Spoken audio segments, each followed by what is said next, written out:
So you got to get the cushion covers off first thing. So just unzip them and pull them off. It's pretty simple. And then what I got to do is vacuum all the crumbs up on what's underneath the cushions. Then the next thing you do is you're going to flip the couch over on its side so that you can access where all the bolts are. And we're going to do a little cleanup because I don't want to lay in all that junk. And so I'm using a ratchet and I'm loosening all 4 bolts on either side. And once you've loosened them with your ratchet, you can hand unscrew them, which is what I'm doing on both sides. There's 4 of them. There's one tucked way up in there, so you got to get up in there. Here I'm using the ratchet on the other side, as you can see.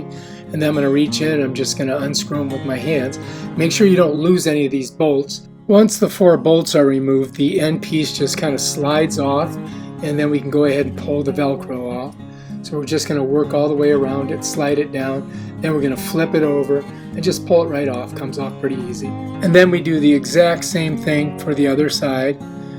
Pull the Velcro off, slide it down, flip it over, and bam, that thing is done. All right, next we're going to work on the actual body of the sofa. First we're going to pull the Velcro off the front area, and then we're going to pull the Velcro off of the bottom part first.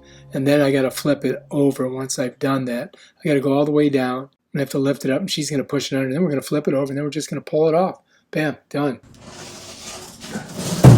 Get it out of the way. Well, nobody's going to be sitting on the couch. Nobody's going to be doing anything there. Look at her. She's strong like bull.